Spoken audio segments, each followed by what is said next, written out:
tardes, bienvenidos a lo que será el desarrollo de este segundo encuentro de evolución histórica del derecho. Saludos, Abigail, un gusto que estés Saludos, Vicente. conectado. Buenas Eh, tardes, doctor. Buenas tardes. Hoy vamos a dar un repaso a situaciones que generalmente en pregrado se ven dentro de lo que es derecho romano, algo otro lo vemos dentro de las fuentes históricas del derecho. Lo que sí es importante es enlazar el cierre de la clase anterior, que era la relación de los hechos históricos y el contexto de los elementos sociales o de la sociedad a la generación de necesidades y supuestos de hecho que necesitan de la regulación dentro del derecho. Como una de las conclusiones del encuentro anterior, pues se afirmaba que los diferentes fenómenos sociales, necesidades y realidades históricas que se daban en determinada oportunidad dentro de la sociedad, pues generaban esos espacios para que el hombre, a través de la ciencia jurídica, pudiese regular y de una u otra manera generar hecho, generar situaciones jurídicas que regulen esos espacios. El día de hoy vamos a hablar sobre monumentos jurídicos y arcaicos y prejurídicos. Nosotros, al igual que como se desarrollan estos monumentos, hablando desde el punto de vista de la infraestructura, de los edificios, de las plazas, eh, de estas estructuras grandes, que de una u otra forma pues dejan reflejado desde su arquitectura hasta los materiales que se utilizan para su construcción, reflejan un poco lo que es el contexto y la realidad del momento en que se construyeron esos monumentos. Lo mismo vamos a verlo, pero con instrumentos jurídicos que, según Del Solar, un libro que ustedes tienen disponible dentro del aula, pues son considerados monumentos jurídicos, hitos históricos, puntos de referencia que de una u otra manera pasaron a influir lo que hoy en día es la ciencia jurídica. Para esto, pues vamos a hacer una pequeña selección de cada uno de estos monumentos jurídicos, estos elementos legales, si se quiere también arcaicos, para poder revisarlos y entender de una manera muy resumida, muy sintetizada, cuáles fueron los aportes al mundo del derecho. Las imágenes que están dentro del material de apoyo no fueron seleccionadas al azar. Si bien aquí, dentro de lo que estamos viendo, bienvenida Leida, dentro de lo que estamos viendo en la lámina, pues se observan en la primera de ellas el Coliseo Romano, el emperador de este imperio romano, y por supuesto todo lo que es el derecho romano y el gran legado histórico que tiene para el derecho moderno. También vemos situaciones como lo que es considerado por la doctrina y varios autores como un derecho originario al no tener influencia de Occidente y donde se desarrollaron por la misma situación geográfica del país o de ese gran imperio chino, pues se originaron elementos, si se quiere, desligados de lo que es esa cultura occidental. También vamos a revisar algunos monumentos, ojo, no confundir con momentos, algunos monumentos en cuanto al derecho y la regulación que tenía el antiguo Egipto y más recientemente, pues, la civilización egipcia en cuanto al tratamiento, a la codificación y a la regulación del derecho. También la otra imagen, pues vemos allí al rey Hammurabi cuando fue rey de Babilón y en algo que ya hemos hecho referencia, incluso en imágenes, a lo que es el código de Hammurabi. Hecha esta introducción, pues pasaremos entonces a revisar lo que son estas referencias arcaicas, jurídicas y jurídicas, pero sobre todo arcaicas. ¿Por qué? Porque la misma sociedad en las cuales se desenvolvieron, pues presentaban, comparándolo, contrastándolo con las realidades que tenemos hoy en día, pues presentaban situaciones bastante arcaicas donde si bien se puede hablar de civilizaciones, no se puede entender dentro del concepto que tenemos hoy en día de civilización. Así vemos cómo los sumerios pues desarrollaron códigos en los cuales se escribía sobre piedra. Vemos las leyes del antiguo Egipto, como decíamos en la introducción, y las primeras leyes de los grandes emperadores. Vamos a empezar a revisar. El primero de ellos son los códigos sumerios, y todos estos códigos sumerios son anteriores al código de Hammurabi. Lo primero que vemos en esta imagen, en esta imagen que está allí, es una suerte de vasija, la cual está tallada y está desarrollada con información que no es otra cosa sino la regulación de diferentes situaciones que se presentaban dentro de la sociedad. Entonces, este es el código de Urakagina. Este código fue realizado por el rey y se representaba al rey de esta vieja ciudad-estado como el símbolo de la justicia. El rey era el que tenía dentro de la población la figura de impartir la justicia. Este es el primer ejemplo que se puede tener registrado de lo que fue una reforma social.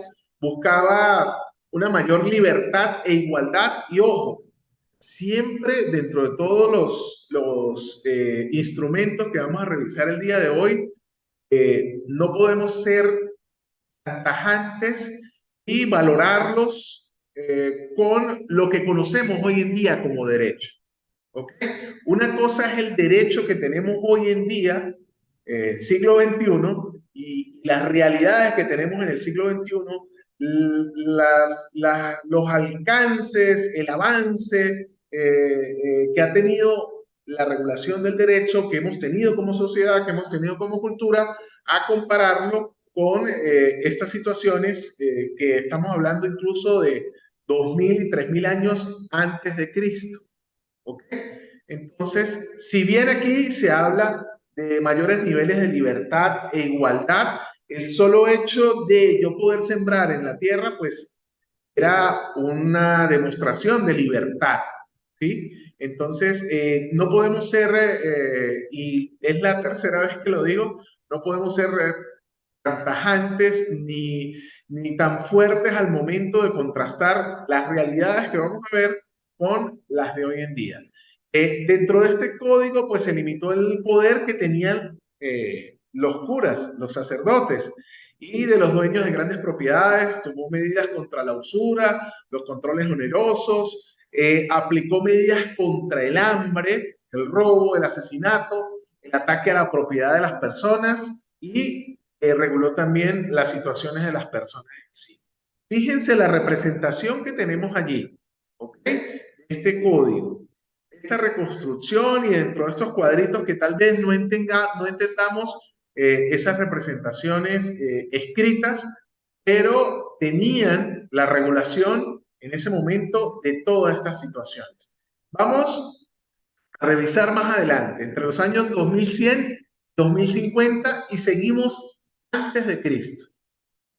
¿Ok? 2100 y 2050 antes de Cristo. Estamos hablando de más de 4020 años de diferencia entre lo que 4020 años de diferencia entre esto y lo que tenemos hoy en día. Se dice fácil, pero entre este código de Urnambu, ¿sí? Distinguía los estratos sociales entre lo que eran los hombres libres y los esclavos. Aquí comenzamos a ver cómo inicialmente estos sumerios, previos a Babilonia, a lo que fue el código de Hammurabi, pues ya comenzaban a regular las situaciones de libertad y esclavitud. Después pasamos a ver y que estudiamos muy seguramente cuando hablamos del derecho romano. Pero estos son los primeros vestigios donde la humanidad comenzó a regular situaciones en las cuales quienes eran libres y quienes eran esclavos. Imagínense ustedes la importancia que tiene la libertad para el ser humano.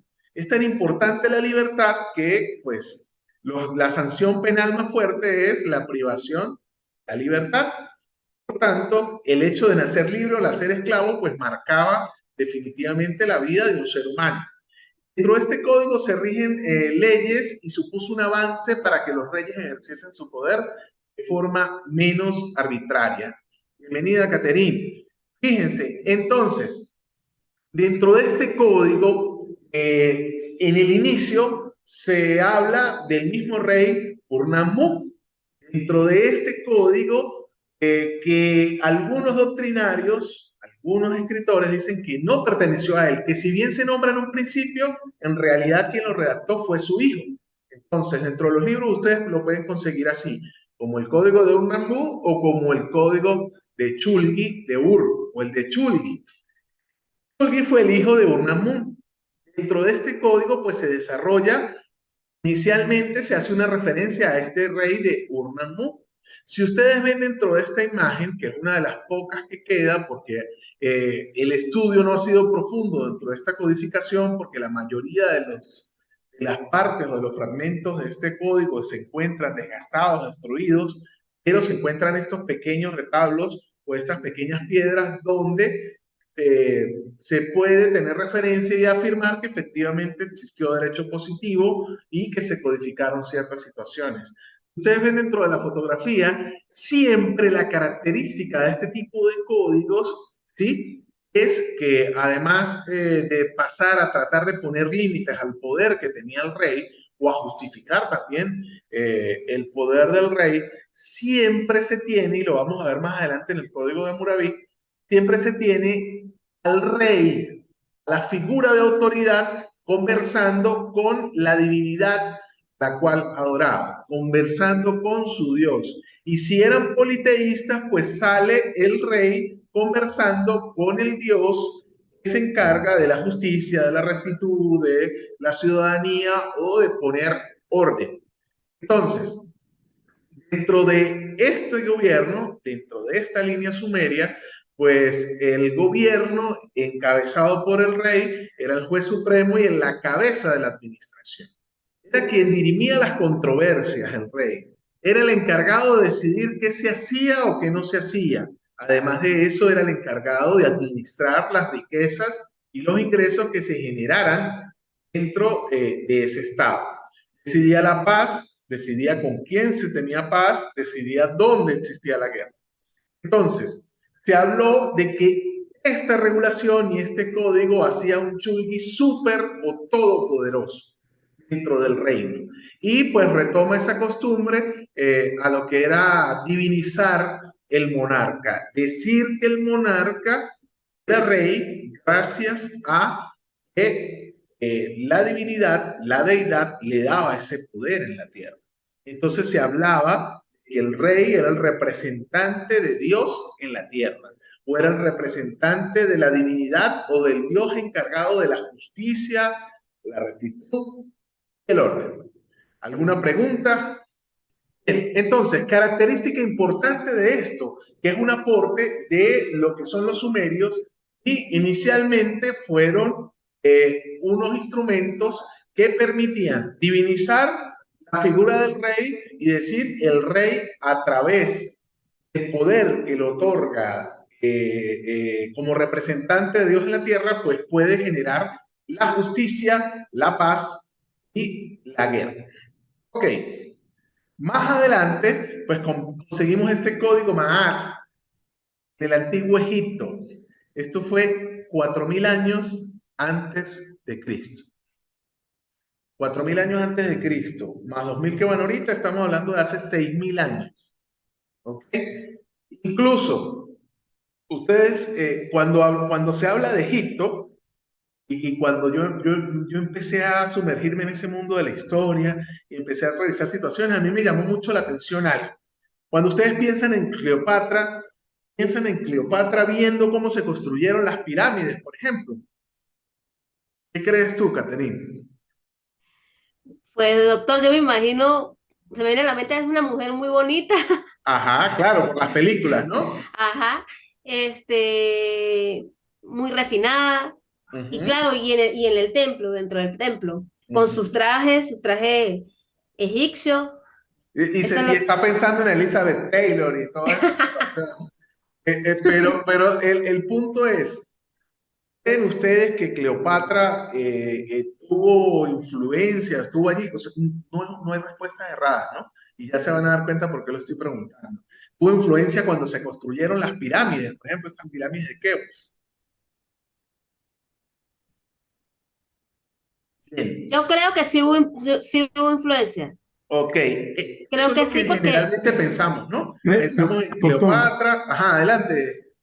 bueno, yo de repente estoy equivocado, pero yo, hasta donde tengo entendido, ya Cleopatra ya fue ya al final ya del Imperio Egipto. Más bien Ajá, Cleopatra se, bueno, se relaciona con Julio César para proteger a su pueblo. Y por ajá. el contrario, ya las pirámides ya tenían años ya y con Cleopatra es que ya el Imperio de Egipto ya finaliza. O sea que Claro. ya existían la pirámide.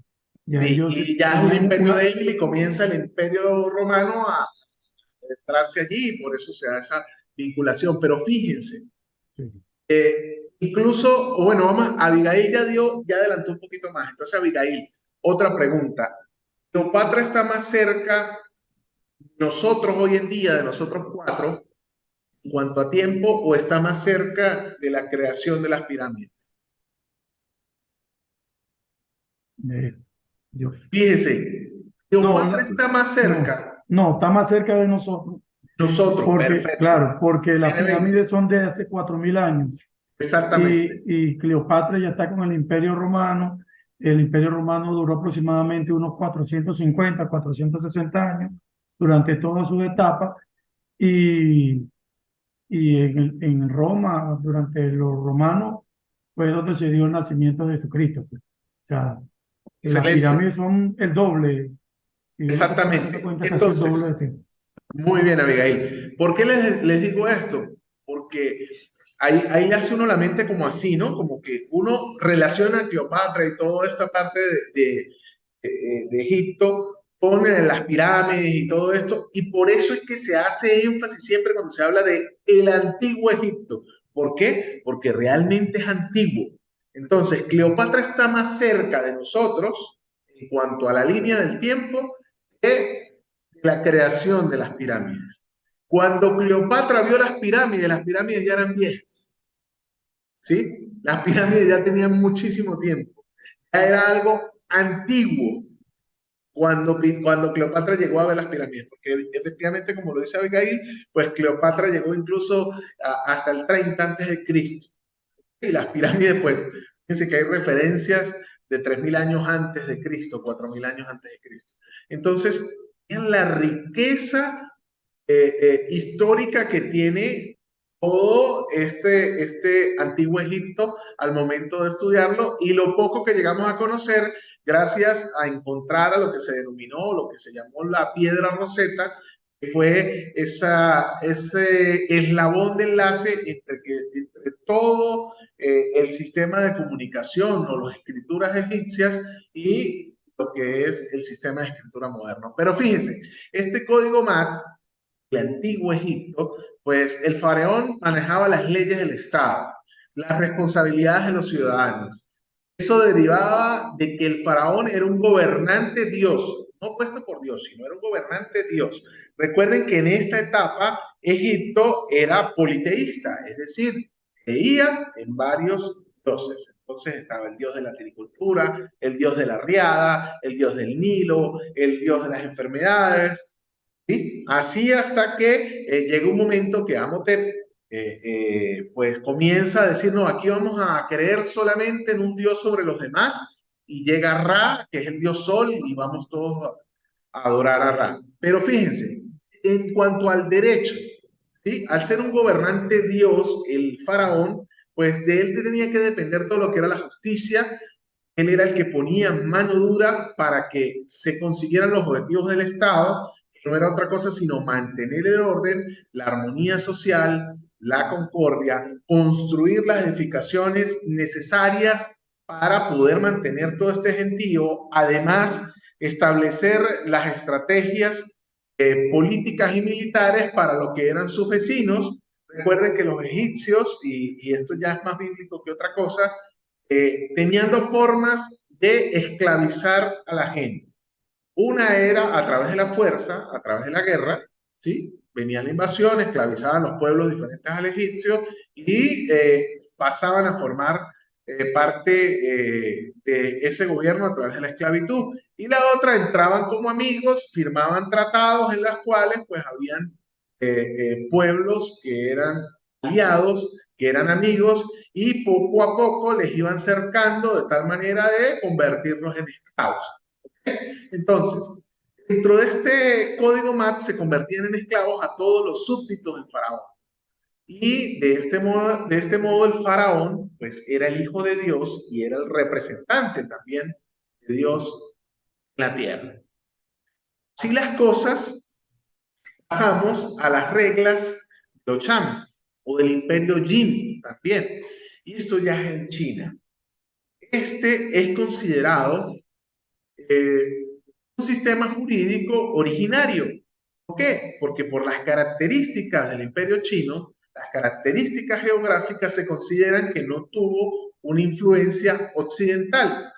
Aquí, pues, fíjense dentro de la lámina, contiene 9 capítulos. Entre los primeros trata sobre el matrimonio.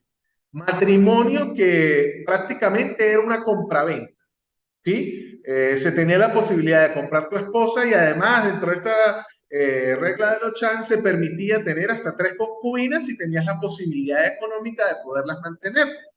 Además, los hijos tenían que obedecer ciegamente la voluntad de lo que decía el padre. Igual las esposas de los hijos, ¿ok? Y todos tenían que obedecer al emperador porque el emperador era el padre del pueblo. Imagínense ustedes esto. Hoy suena terrible y por eso les digo que cuando uno hace ejercicios históricos no debe uno juzgar o contrastar. Contrastar sí puede, pero no puede juzgar con las realidades actuales y todas las conquistas y los avances y la progresividad que tiene el derecho con las situaciones que se vivían en ese momento. Entonces, la posibilidad de casarse, para evitar la promiscuidad, ¿ok?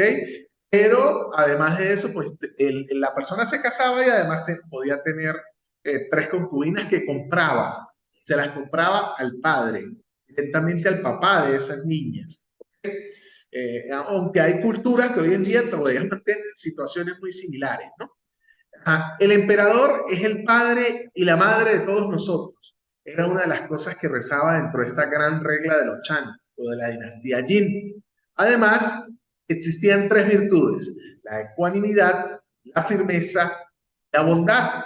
Y esto se manifestaba así: hay que tratar con firmeza a los que son perezosos, con dulzura a los que son laboriosos y ser ecuánime con ellos dos, con todos. Entonces, esto es uno de los hitos dentro de lo que es el imperio chino y las reglas de los Chan. ¿Ok? Esto es mucho más extenso, incluso desde el punto de vista teórico, pues es más denso. La intención de hoy es solamente tener las referencias para poder después ampliarlo, ¿ok? Ustedes pueden ampliar cualquiera de las que le estamos revisando el día de hoy con el libro del Solar, ese es el apellido del autor, está dentro del material de apoyo del aula, donde se explana totalmente cada uno de estos monumentos históricos. Ok, ahora vamos a revisar monumentos jurídicos, ya no tan arcaicos, ya con sociedades, con lo que podríamos decir hoy en día, situaciones más civilizadas. Así vemos cómo Grecia con Atenas y Esparta, pues, viene a aportar monumentos jurídicos. Vemos cómo Confucio, en el 500 a.C., con su filosofía, siendo un gran político y aportando situaciones a la realidad su país en ese momento, pues también genera otro monumento jurídico, histórico, como los romanos a través de la ley de las 12 tablas, pues también pasaron a formar los cimientos de lo que hoy conocemos en Occidente, y como desde India también se regularon ciertas situaciones apoyadas dentro de la religión y dentro de la particularidad de su religión. Así, llegamos al primer momento, en lo personal, para mí es uno de los momentos más gloriosos que podemos ver como abogados, y es el hecho que se haya desarrollado este código de Hammurabi.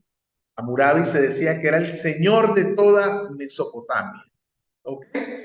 Hammurabi fue el rey de Babilón, y aquí es donde se viene a decretar prácticamente letra escrita, se talló en piedra, son unas piedras gigantes de color negro, donde en la parte superior pues se ve a Hammurabi conversando con la divinidad, con ese dios que le dictó qué era lo que tenía que escribir dentro de las normas. Entonces, dentro de este monumento histórico jurídico, pues se dice que estuvo incluso adelantado a lo que fueron los logros que tuvo el derecho romano más adelante. Tenía un complejo sistema jurídico de derecho civil, derecho penal, derecho comercial y derecho procesal. Imagínense ustedes una realidad en donde, más allá de que habían estos intentos arcaicos, como vimos anteriormente, se hacía y se decía lo que es el rey. Pero dentro de este código, el mismo Hammurabi se coloca límites, es decir, codifica las situaciones y genera tipos, incluso penales, de qué es lo que se debe hacer y qué es lo que se debe desarrollar. Por ejemplo, una de las normas del Código de Hammurabi decía, si alguien es acusado de brujería, la persona que es acusada de brujería es lanzada al río. Y si el dios río lo salva, quiere decir que no es culpable. Como no es culpable, va a tomar en su propiedad la casa de la persona que lo acusó. Pero si se ahoga, quiere decir que el dios río determinó que sí era culpable. Por lo tanto, la persona que lo acusó va a tomar propiedad de la casa del que fue acusado de brujería. Situaciones como esa están escritas allí. Una pieza del Código de Hammurabi se conserva hoy en día en el Museo del Louvre en París.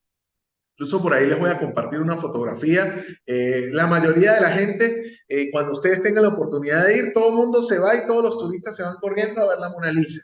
Ustedes váyanse corriendo a ver el Código de Hammurabi y siéntanse orgullosos de ser abogados cuando vean esto, porque es uno de los primeros hitos que permiten el ejercicio del derecho. Entonces, se puede decir que este es uno de los elementos de las semillas que desarrolló el derecho positivo. También hay que ser realistas. Dentro de este código ha tenido tanta fama y ha generado tantas elogios porque se consiguió esta gran piedra o este monolito en un estado de conservación alto, y pues lo que permitió su lectura.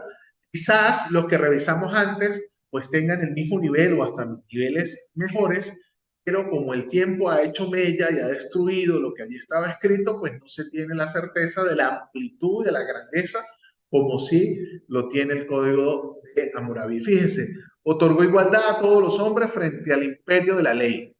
Allí nació lo que conocemos hoy en día como el orden público, o la base de lo que es el orden público. No es que creó una humanización de las normas jurídicas civiles, no es que lo hizo más humano y más el respeto hacia el ciudadano. No, al revés, los hizo más rigurosas. Hizo fuerte el hecho de que todos debían cumplir la ley y que no había posibilidad de que entraran situaciones como la intención, la bondad, la equidad. No, no, no. Todos cumplen la ley. No, pero es que yo lo hice sin... No, no, no. Todos cumplen la ley. Entonces, tiene críticas si lo contrastamos con el hoy en día. Pero ¿qué es la importancia de este código? Pues que vino a fundar las bases del derecho positivo, codificó muchas situaciones desde el punto de vista penal, civil, comercial y procesal, y sentó las bases para que se generaran límites a los mismos gobernantes. Bien, La ley mosaica o el decálogo, o los cristianos o los que venimos con religiones derivadas de la cristiandad, las conocemos como los 10 mandamientos. ¿Ok? Esto es un aporte hebreo. Es una larga compilación de preceptos morales, leyes civiles y leyes canónicas. Moisés, que fue quien lo redactó, porque se dice dentro de la tradición que fue Dios quien le dictó que era lo que debía colocar allí.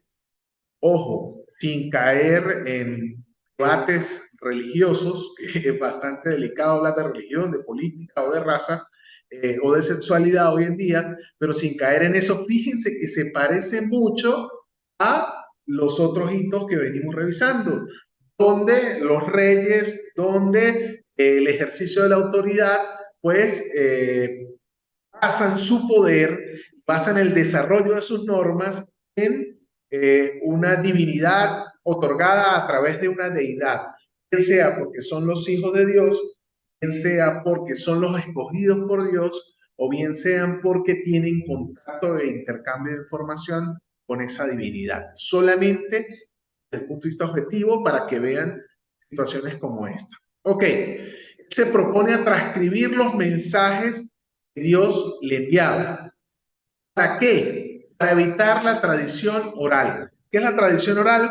Cuando se decían de generación en generación y se echaban los cuentos de qué era lo que había pasado y pues obviamente todos nosotros sabemos lo que pasa cuando se va o se deja en manos de transmitir la información de una persona u otra.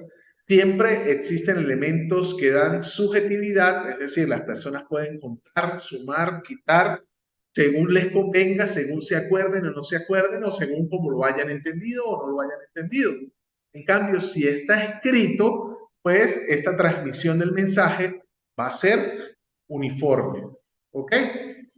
Entonces, aquí nace el Pentateuco o los 5 libros, que son los 5 libros o los 5 primeros libros de la Biblia, y allí tenemos el Génesis, el Éxodo, el Levítico, los Números y el Deuteronomio, que van desde la creación de la tierra hasta el momento en que el pueblo elegido por Dios, que son los hebreos, fueron esclavos a través de las normas anteriores, esclavos de los egipcios, pues llegan a la tierra prometida. Recordemos que Moisés, dentro de la tradición, se dice que no llegó a la tierra prometida, sino que alcanzó a verla a lo lejos, pero él decidió sacrificarse por lo que es la religión como tal.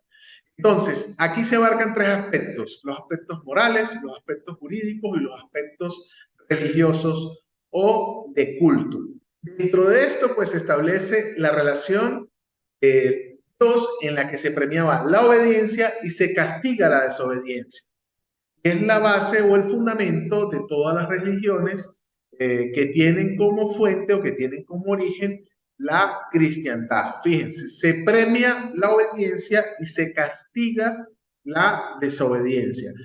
Esto da pie a situaciones en las cuales vemos reflejadas dentro de las multas del derecho civil o el derecho administrativo y dentro de las sanciones penales del mismo derecho penal. Pues cada uno de ustedes ha escuchado cada uno de los 10 mandamientos.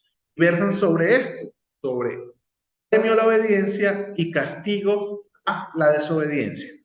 Recuerden que aquí no estamos revisando desde el punto de vista religioso, dentro del punto de vista político, sino estamos haciendo un enfoque a realidades históricas y lo que este autor del Solar define como monumentos jurídicos. ¿Okay? ¿Alguna pregunta, algún aporte? ¿Vamos bien? ¿El sueño cómo va? Sí. No, está interesante la clase, doctor, porque siempre que se habla de la parte religiosa, pues a mí me da mucha curiosidad, ¿no? Porque se lo he dicho a otros profesores que en base, que yo, de mi creencia, ¿no? Uh -huh. Este, yo creía que casi todas las leyes radicaban era de la Biblia, porque Uh están los -huh. 10 mandamientos, ¿no?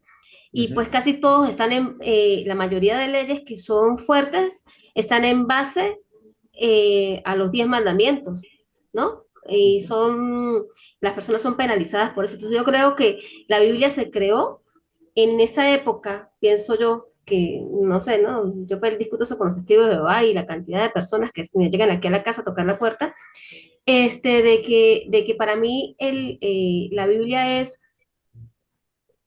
un mandato divino en Ujú. esa época para poder crear el orden social de la época, ¿no?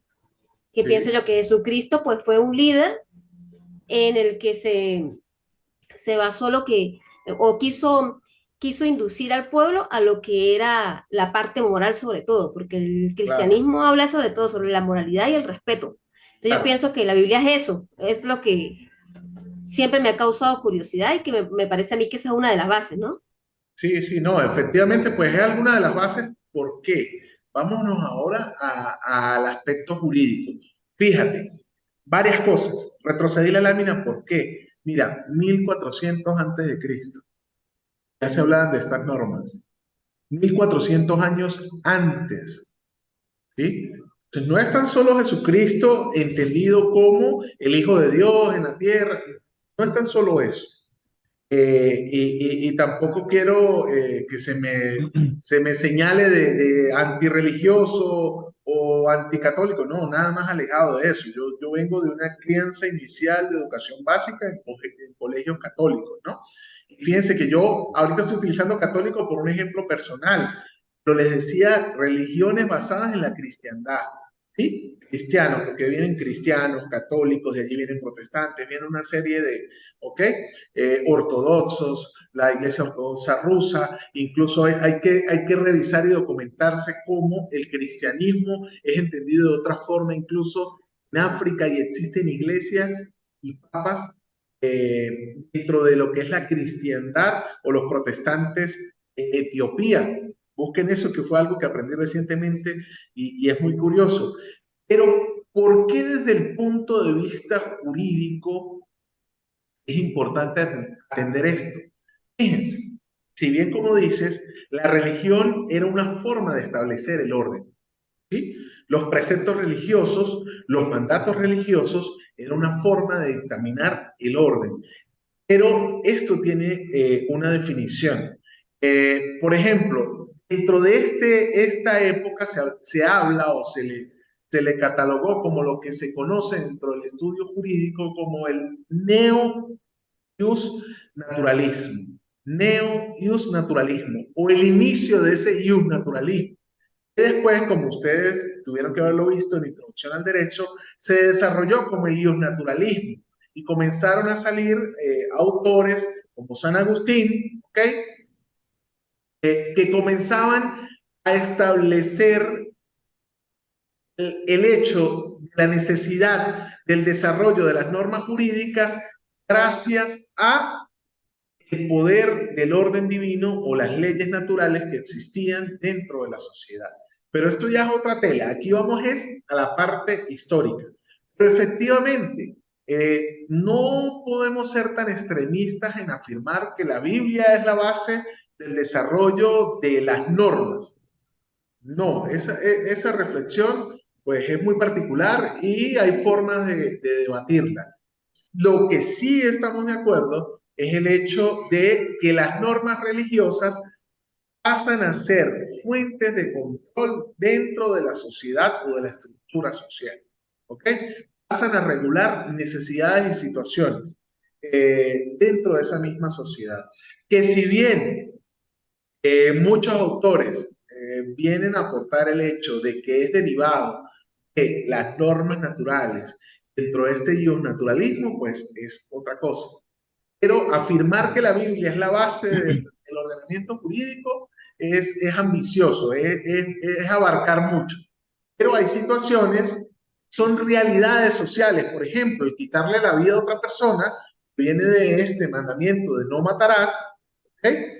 No matarás, pues el quitarle la vida a otra persona es visto desde el punto de vista moral, desde el punto de vista religioso y desde el punto de vista jurídico como una situación negativa, mal.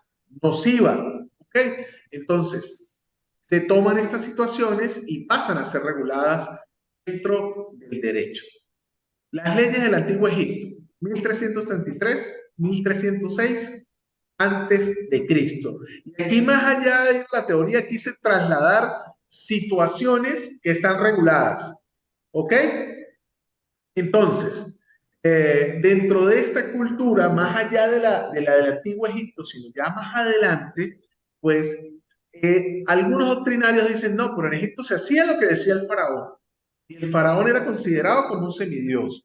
Pero se han conseguido, ¿sí?, algunos retablos que pasan a tener vestigios de lo que fue regulación jurídica dentro de esto, lo que le quitaba esa fuerza a que solo el faraón decidía y poner el faraón a un lado, porque dentro de esta cultura, pues el faraón efectivamente tenía esa potestad dada por Dios. ¿Okay? Recordemos que luego les hablaba de Amhotep, que en algún momento trató de decir, no, vamos a adorar más dioses, sino solamente al dios Sol, vamos a adorar al dios Ra. Es considerado como faraón hereje, porque vino a eliminar la posibilidad que tenían los egipcios de adorar varios dioses, y él quiso ser monoteísta, pero esto es otra cosa.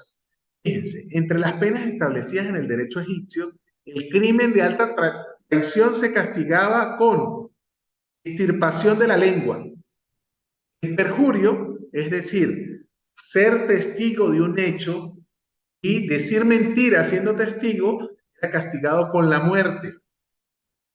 Otros delitos como la difamación con el cercenamiento de la nariz. A usted le mochaban la nariz, ya voy a tomar algo. De las orejas, o le colocaban una argolla en la cabeza. El asesino de su padre era mutilado, después lo quemaban vivo. Lo cortaban y lo quemaban vivo. Fíjense lo fuerte que suena esto para nuestra civilización. ¿Ok? Y ese es el mensaje de hoy. El mensaje de la clase pasada era, vamos a entender que los contextos de la sociedad generaban situaciones históricas y necesidades que pasaran a ser reguladas por el derecho. Estos son los contextos que había en ese momento.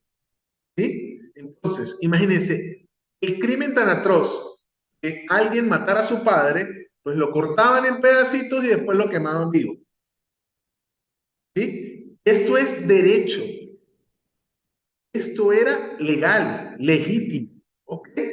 Entonces, el mensaje anterior era ese y el de hoy es no ser tan injustos y juzgar los elementos jurídicos de la historia, a pesar de que esta es de más de 3000 años, incluso nosotros no podemos ser injustos y juzgar decisiones y situaciones de la historia reciente, del año 2000, con las realidades de hoy en día.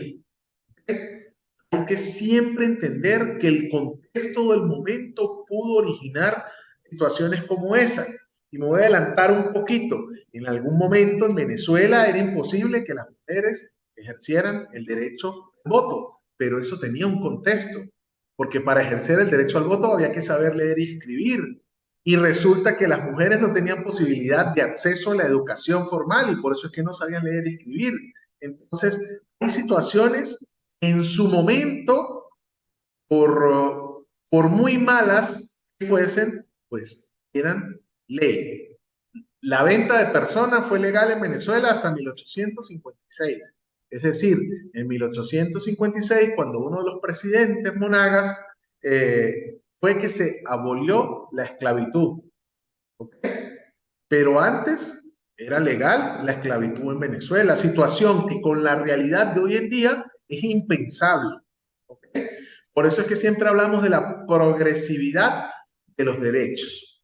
Entonces, seguimos aquí con las penas del antiguo Egipto. El hombre adúltero recibía 1000 palazos y si era una mujer se le cortaba la nariz. Yo no sé qué es peor, si recibir los 1000 palazos o que le corten la nariz. Yo creo que la cortada de nariz, ¿no? El violador de una mujer soltera era mutilado en sus genitales, quedando impedido de volver a tener relaciones sexuales. Fíjense, a mí me gustaría esta norma tratar de traerla al hoy en día, ¿no? De repente no mutilarlo, pero sí generar a través de la medicina moderna una castración química y sobre todo con violadores de niños, niñas, adolescentes, ¿no? Una opinión muy personal. Ahorita me caen encima, pero a veces hay que ponerse arcaico con situaciones de hecho arcaicas, ¿no? Bien, el que alteraba las pesas o medidas perdía la mano derecha o ambas manos según la gravedad del caso. El que agarraba y le vendía a usted, le decía que le estaba vendiendo 1 kilo, qué sé yo, de sal, y no era 1 kilo de sal, aunque, discúlpenme, pero esa no era la unidad de medida en ese momento, pero si alteraba el peso, la medida, pues le cortaban una mano. Y si la cosa era muy grave, pues le cortaban las dos. ¿Ok? A ver, también se aplicaba el destierro como castigo grave. A los desterrados se les enviaba a la fortaleza fuera de lo que era las ciudades principales. Y así una cantidad de cosas fuertes, fuertes, fuertes como las de Hammurabi, el que láncelo al río. Incluso dentro de Los Simpson hay un capítulo muy similar.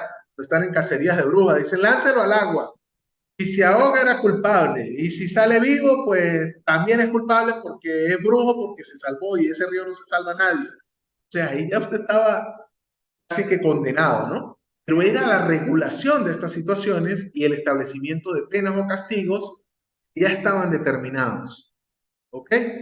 El que hacía esas situaciones ya sabía que era lo que iba a tener como consecuencia. Digamos en India encontramos el código de Manu. Para los que hayan escuchado hablar de Manu, según la tradición hindú, pues Manu es una persona que se encuentra dentro de los ascendientes de todos los seres humanos. Todos de una u otra forma descendemos de Manu. ¿Ok? Este texto está escrito en sánscrito y pues viene a contener, fíjense aquí, 2031 versos divididos en 18 capítulos. Este código de Manu lo que venía a regular las castas que hoy en día, no de una manera expresa, pero sí se mantienen en la India. ¿Y qué es una casta? Una casta es la estigmatización del hecho de que por tú nacer dentro de una familia o de otra familia, tu futuro está determinado. Entonces, dentro de estas castas, habían 3 castas superiores. La de los sacerdotes, no se iban a quedar por fuera. La de los reyes, menos se iban a quedar por fuera. La de los guerreros, eran las 3 castas superiores. Estos eran los que recibían la mayor atención, los mayores beneficios, las mayores riquezas, la mejor posición, la mejor casa, la mejor comida. ¿Ok? Y la casta inferior eran los que prestaban servicios. Estos no contaban. Eran tratados igual como fueron tratados los esclavos dentro del derecho romano o dentro del imperio chino, por ejemplo. Entonces, interesante de esto que pasa a regular el futuro de los ciudadanos según la familia o la etnia de la cual desciendas. Y esto hoy en día, no a través de este código, pero sigue operando en la India. Ustedes investigan y profundizan un poquito más, se dan cuenta que personas que se derivan de una determinada etnia con determinadas características pues son vejados y estigmatizados, incluso no tienen acceso a determinados estudios, ¿ok? Vemos cómo, no a nivel interno, pero sigue pasando hoy en día, siglo XXI, año 2023, donde estamos peleando si hablamos de todos, todas o todes, ¿sí? Hoy en día siguen situaciones y problemas reales como donde la supremacía de una etnia está acabando con minorías dentro de otros países. Y vemos casos como el de Birmania o otros países a nivel de esa zona donde el número de refugiados es muy alto y la persona es estigmatizada y atacada solamente por nacer solo dentro de esa etnia, guardando las distancias, pero solamente para hacer un ejercicio académico. Es como que a nosotros no se nos permita, por ejemplo, divorciarnos o casarnos porque somos andinos, ¿ok?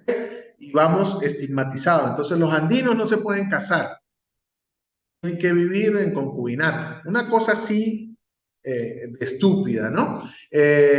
O que se diga, bueno, los orientales no pueden establecer negocios, no pueden fundar compañías, porque son orientales. Bueno, más o menos esto va las castas guardando las distancias y solo para ser un poco más didácticos, ¿ok? Porque es algo mucho más complejo y mucho más profundo.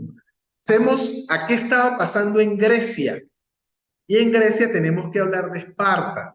Y aquí venimos a hablar de Licurgo o la constitución de Licurgo. Licurgo se dice que fue un legislador que vino a apaciguar a través de las normas lo que estaba pasando en Grecia, en este caso en Esparta.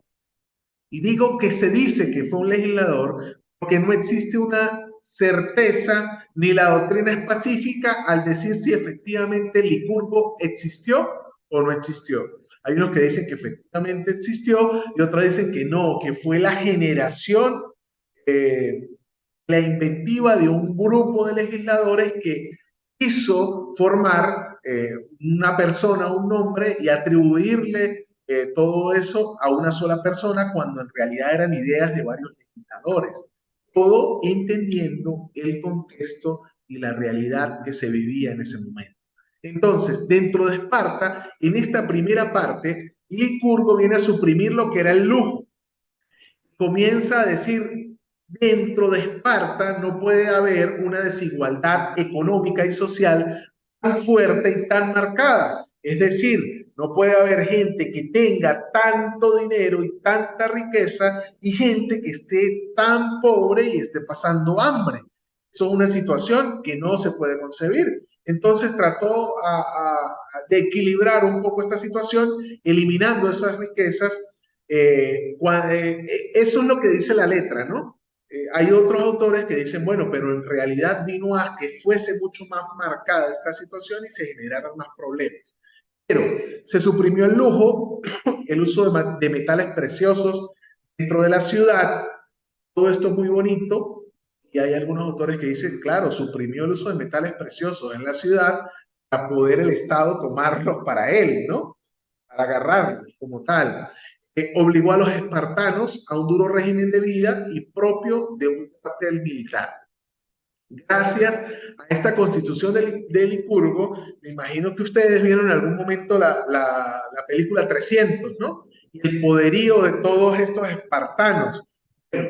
Ese poderío que efectivamente se dio sin esa magnificencia que se le da dentro de las películas, pero que efectivamente fue un poderío militar envidiable por todas las fuerzas políticas del momento, pues se generó gracias al hecho de que se generaran esta constitución de Licurgo y la fortaleza que se le dio a los aspectos del control, la seguridad interna y externa de Esparta.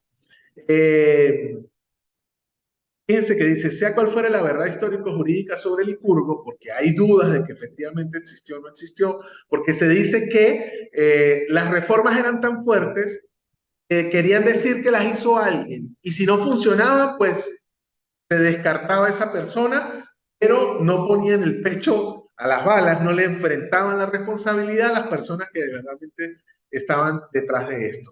Entonces, hacen de Esparta una ciudad-estado, le dan esa fortaleza, la organizan desde el punto de vista castrense. Es una sociedad vertical donde se tiene el control por parte del Estado. Es rígida dentro de su administración porque se pretendía eliminar ese lujo, pero existía una justa distribución de las riquezas dentro de la estructura. Estuvo orientada a desaparecer por completo lo que eran las desigualdades económicas que se veían en ciudades, en otras ciudades como Atenas. Gracias a eso llegan las leyes de Dracón. Ustedes habrán en algún momento escuchado, eso es una decisión draconiana, eso es una sentencia draconiana. Se dice que cuando una sentencia es draconiana es cuando es injusta, es excesiva, es fuerte. Bueno, estas leyes de Dracón pasaron a ser un intento de consolidar y confirmar los intereses que tenían los nobles. Después de que se dan las normas de Licurgo, donde se da una estructura de igualdad desde el punto de vista económico, pero se le otorga una fortaleza y se le otorga un poder dentro del Estado superior a los guerreros, a la parte militar, a los que controlaban la seguridad interna y externa, pues los nobles, los de la aristocracia, la gente con dinero, pues dicen, pero ya va, nosotros mandábamos aquí, ahora nos mandaron hacia abajo y los que están mandando son los militares. ¿Y dónde quedamos nosotros? Entonces, a través de estas leyes, pues se trata de reafirmar los intereses que tenían los nobles. Fueron leyes bastante duras, imponían fuertes penas al delito de robo y tenían como fin vigilar la propiedad privada.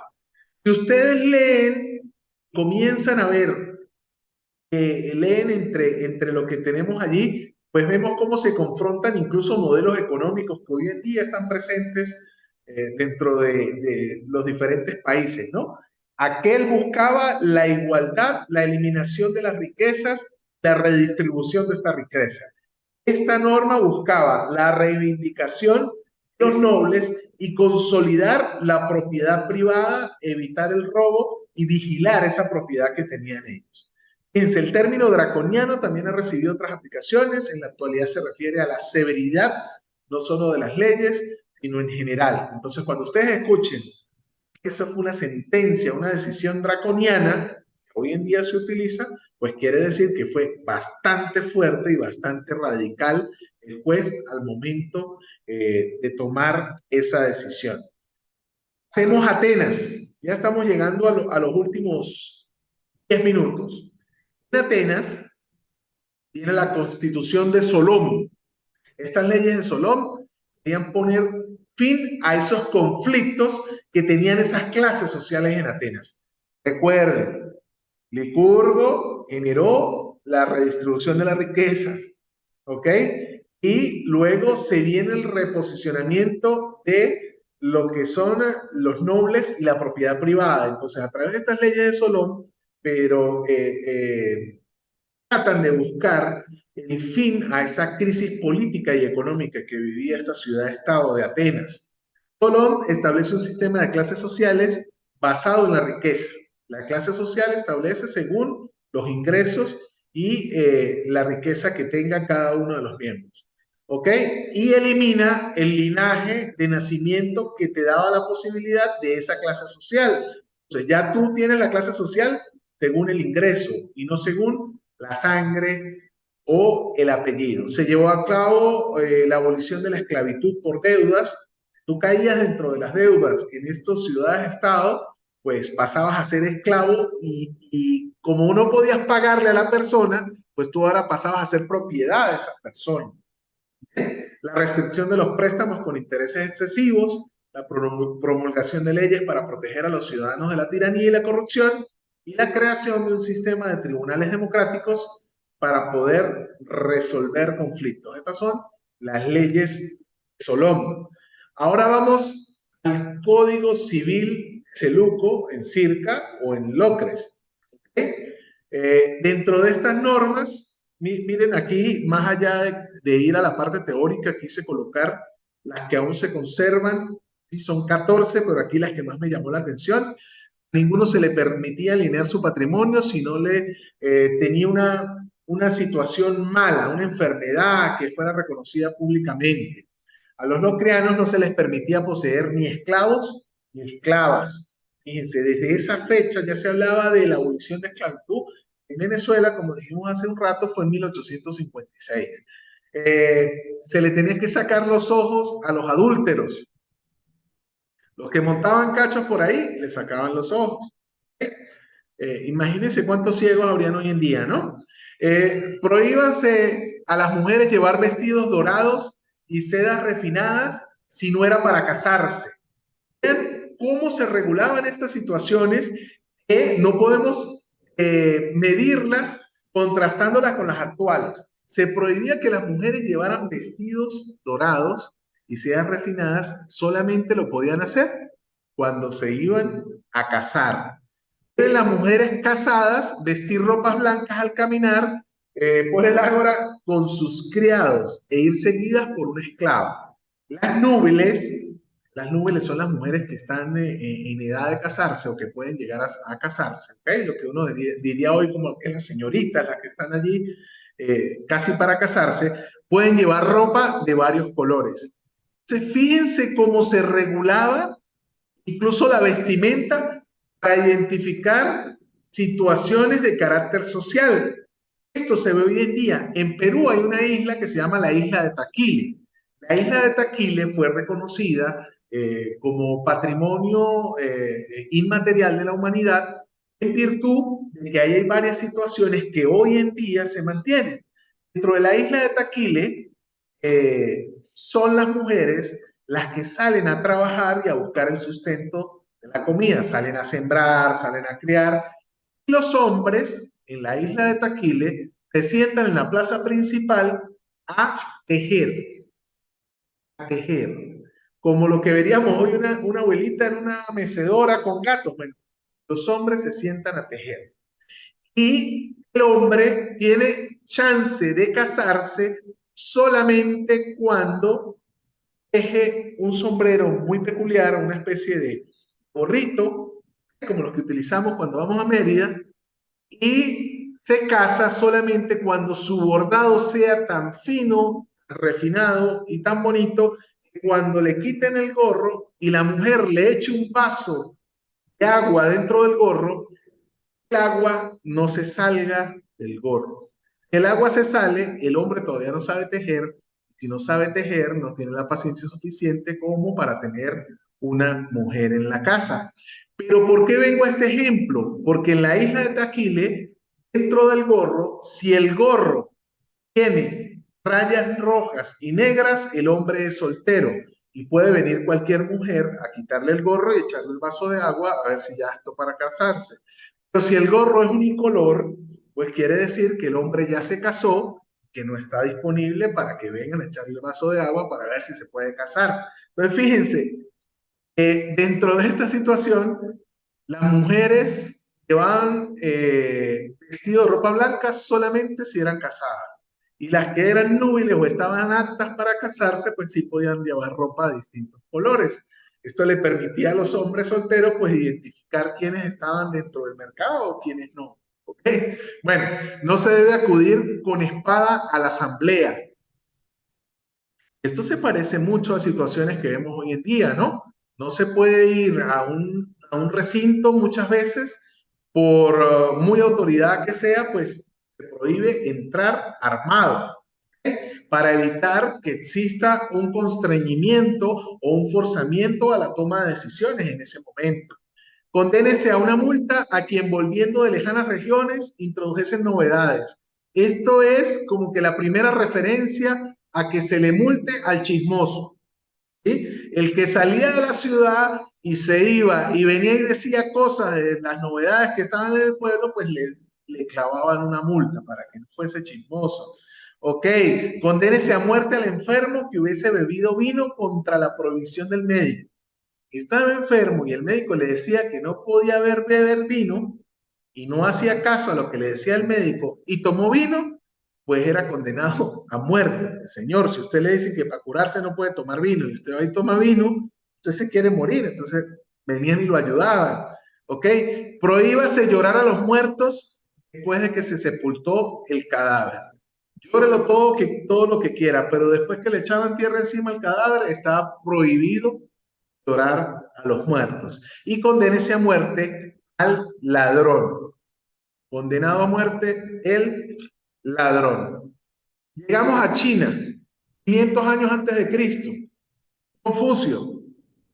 Confucio, más que todo, o más que todo no, Confucio fue un gran político, jurista, filósofo, que generó situaciones desde el punto de vista de la ética, de la moral, generó pensamiento desde el punto de vista filosófico, incluso también dejó sentadas situaciones en cuanto a la geopolítica, la geoestrategia y la misma guerra.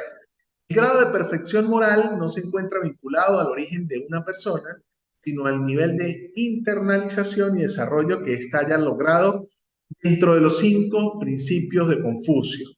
El Ren, que es la humanidad, el Yi, que es la rectitud, el Li, que es el ritual, el Chi, que es la sabiduría, y el Sin, que es la honestidad. El código de Confucio de ética y de moral, porque tiene varios códigos, código de ética y de moral, pasa a regular dentro de estos 5 principios las actividades, las acciones de los ciudadanos. Llegamos a Roma, a la ley de las 12 tablas, 450 antes de Cristo. Aquí ustedes deben tener mejor información que yo porque esto es derecho romano, ¿ok? Pero viene a regular las normas morales y jurídicas, el derecho consuetudinario o la costumbre, que en su momento eran orales. Fíjense que pasa a escribir en esas tablas lo que se venía diciendo de boca en boca. Y esto ya lo escuchamos con Moisés, que a través de la escritura, pues se dejó sentado qué fue lo que pasó en estos primeros 5 libros o el Pentateuco de Moisés. Entonces, estas normas jurídicas pasan a ser escritas y nace el derecho positivo. Y pues establece la igualdad civil entre pobres y ricos, la incorporación y perfeccionamiento del ius gentium o el derecho de extranjeros, el ius commerci, que es el derecho a poder realizar actividades de comercio, el derecho de los comerciantes, para poder proteger a las personas que venían a Roma a hacer tratados comerciales dentro de Roma. Pasó a regular situaciones relacionadas con los esclavos, o la capitis diminutio máxima, que era el hecho de caer en esclavitud. ¿Ok? Entonces, este es el otro monumento histórico jurídico. Y este es el último de los que vamos a revisar hoy. Dentro de esta línea del tiempo, fíjese que partimos desde el momento en que el rey era considerado el representante de Dios en la tierra. ¿Sí? Situaciones que se repiten hoy en día desde el punto de vista incluso religioso y desde el punto de vista de algunos estados donde existe todavía la figura del monarca o del rey y es considerado el representante de Dios en la tierra, o el papa también es considerado el representante de Dios en la tierra. ¿Ok? Entonces, partimos de esas situaciones hasta lo que son las 12 tablas dentro del derecho romano y la regulación del derecho civil y el nacimiento de lo que conocemos hoy en día como el derecho positivo.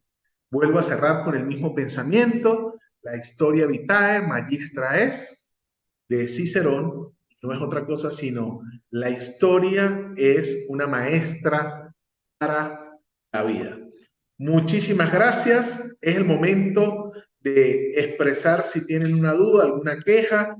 Afortunadamente no se quedaron dormidos y eso es maravilloso. ¿Ok? Pueden intervenir. Mira, ¿qué pasó con mi cámara? No me veo. Bueno, no importa.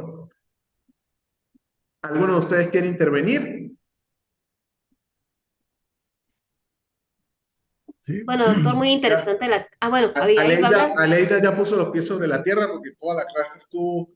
Sí, pero muy bien. Ajá, Caterín, te escuchamos. Doctor, que es muy importante lo que fue la trayectoria histórica, ¿no? De lo que ha sido el derecho en, en, en lo que es la normativa social. Y pues muy importante conocer todo lo que usted ha dado en estas 2 clases, porque pues usted dice que si nos quedamos dormidos, no, a nosotros, bueno, a mí en especial me lleva como a una película, ¿no? De lo que usted va hablando y todo eso, pues como ya hemos venido leyendo, pues es como un refuerzo a lo que hemos tenido por aquí en los contenidos que hemos ido investigando.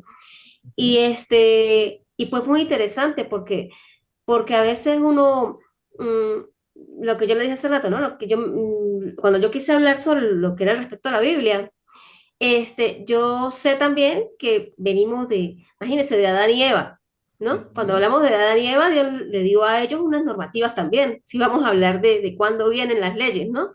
Entonces, según lo que se explica, o lo que sabemos nosotros, igual que la parte egipcia y romana, cuando Dios creó al mundo, pues también y mandó a los dos seres al, a, al mundo, vamos a decirlo si valga la redundancia, El también paraíso, ajá. los mandó con una serie de normas en las cuales también fueron incumplidas, ¿no? Según las Ujú. escrituras, lo que está escrito, que fueron incumplidas.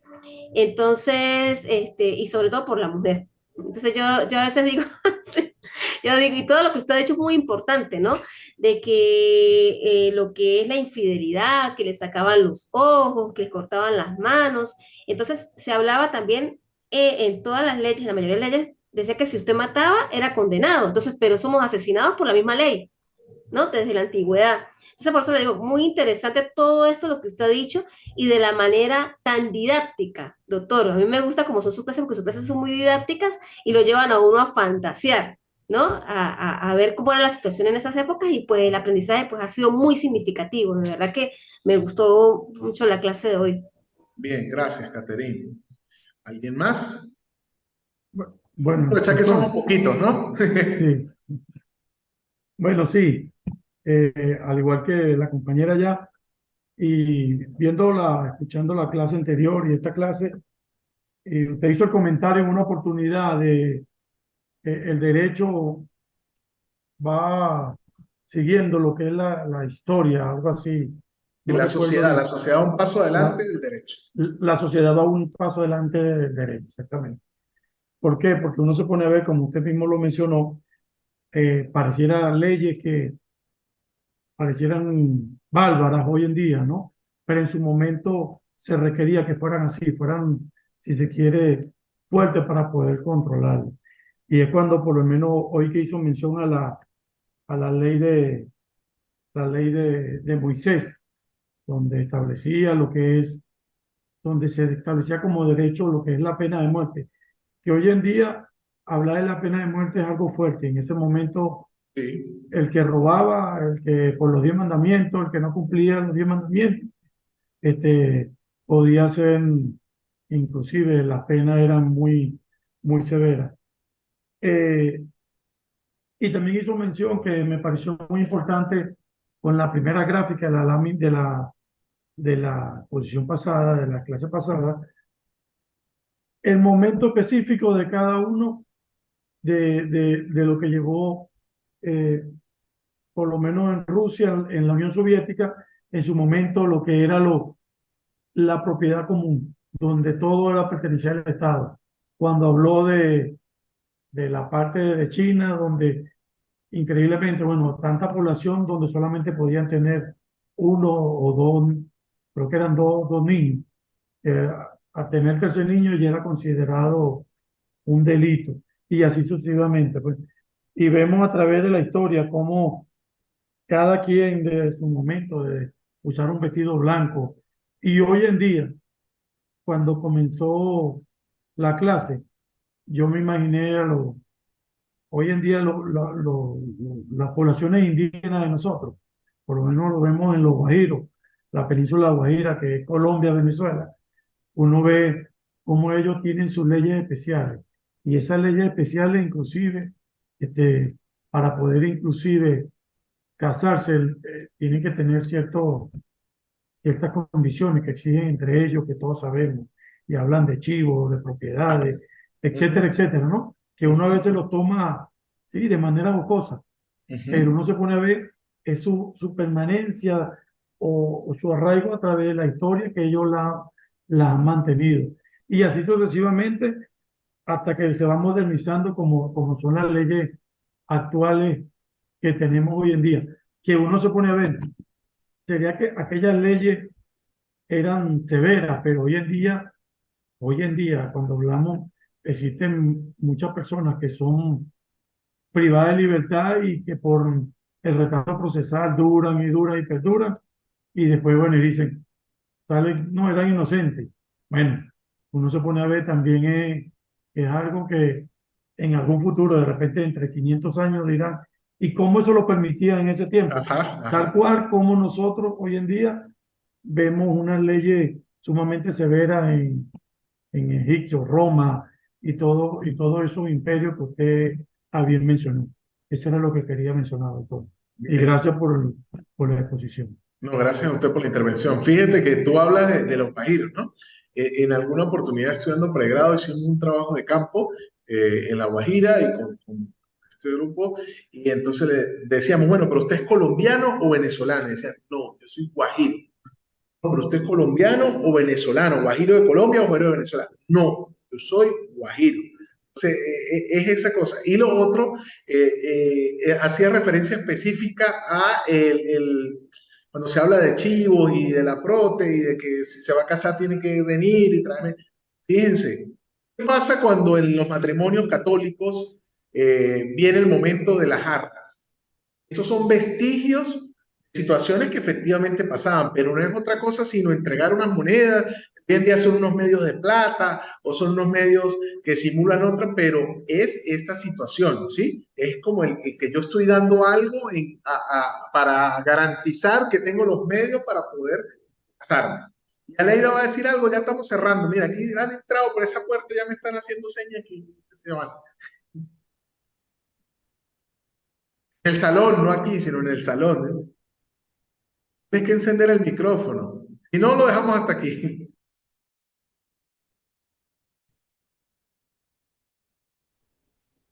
Ajá, que me pareció muy interesante la clase. Ahora sí, Ahora sí te escuchamos, sí. en cuanto, por ejemplo, a las penas que usted mencionaba en el tiempo de antes, como lo dijo Abigail, unas penas demasiado severas, ¿no? Imagínense que hoy en día estuvieran esas mismas penas cuando realmente quien es el que tiene que investigar eso es el Ministerio Público y no lo hace. Yo me imagino que, imagínense cómo sería eso, sí, porque debería ser, de repente para esos momentos sí investigaban y sí de verdad constataban de que la persona era culpable. Pero aquí yo creo que eso, imagínense si esas penas todavía existieran aquí, sí. O sea, sería un caos. Pero Fíjate, bueno, Leida. muy interesante la clase. Lo que pasa es que esa figura del derecho era más tengan miedo de hacer esto porque les va a pasar esta situación. No era un castigo para poder reintroducir al delincuente o a la persona que cometió el delito a la sociedad y venga que lo vamos a volver a integrar y vengas otra vez para acá, que es la filosofía que tenemos hoy en día. La de esa, no se le ocurra robar, pues cuando robe le cortamos las manos. Sí, Esto era sí. un castigo ejemplarizante para que los otros no lo hagan. No lo Que hicieron. forma parte también del derecho hoy en día. Le dicen, no, mire, a fulano lo agarramos transportando no sé cuántos kilos de droga y aquí está la foto y va para el pote, va para la cárcel. No lo hagan No porque tiene fíjense que sí beneficio allí. aplicaba. Bueno, Ah, y claro. Aleida, y jugando un poquito a ser muy objetivo. Si bien existen críticas a las instituciones que podemos compartir, tampoco podemos ser extremistas a decir que el Ministerio Público no investiga. Hay cosas por mejorar, pero incluso dentro de los estudiantes tengo gente que ha sido estudiante, que ha sido mi alumna y alumnos y son fiscales del Ministerio Público, asistentes dentro del Ministerio Público, y muchas veces se desconocen los esfuerzos que realmente que se hacen dentro de muchas instituciones, que como les digo, son perfectibles, tienen situaciones, tienen errores, tienen cosas por mejorar, cosas muy graves, pero también detrás de eso hay funcionarios que hacen esfuerzos incluso sobrehumanos, con sueldos que no alcanzan para nada, pero están allí al frente de la institución. Entonces, no seamos injustos tampoco en decir que no investigan nada. A veces investigan lo que tienen que investigar, a veces lo que no hay que investigar, pero son cosas que se Lo que pueden quiero mejorar, decir también son cosas que, que por podemos ejemplo, criticar efectivamente porque ninguna organización pública o privada es perfecta y tienen muchas cosas por mejorar, pero también hay funcionarios allí que todavía se pueden rescatar y que todavía hacen su trabajo. Bueno, muchísimas gracias por estar allí. El próximo encuentro es necesario que ustedes tengan el desarrollo de los puntos que se les asignaron. Yo les envié el resumen, lo hago porque son ustedes, si no yo les envío el libro y ustedes se tienen que sentar a ver, pero ahí ya está el resumen de más o menos los puntos que es. Y la idea es igual, poner estas 4 pantallas y tener una conversación en cuanto a las diferentes etapas históricas, pero ya vamos a hablar de constituciones dentro de Venezuela. Partimos desde el 5 de julio de 1811, podemos hablar un poquito de los inicios de la Primera República, 19 de abril de 1810 y los hechos del Cabildo de Caracas, primera Constitución 5 de julio de 1811 y culminamos en la última reforma de nuestra Constitución vigente, que es del año 2009. ¿Okay? Ese va a ser el recorrido histórico, vamos a ir nombrando las constituciones y la idea es ir viendo qué realidad o qué contexto histórico había en esa constitución y por qué se generó en cada uno de esos años y de esos momentos. Muchísimas gracias. Lo felicito por continuar estudiando. Me siento muy orgulloso de ustedes porque he visto su progreso y su avance, incluso desde pregrado en la mayoría de ustedes y en posgrado con todos ya. Y pues qué bueno que sigamos aquí, que sigamos en contacto y que hoy, un viernes a las 6:20 de la tarde, estemos sentados hablando de derecho y hablando de academia. Eso dice mucho de la Venezuela que queremos, que es la Venezuela preparada, donde todos entramos y mientras más preparados, muchísimo mejor. Nos vemos en una próxima oportunidad.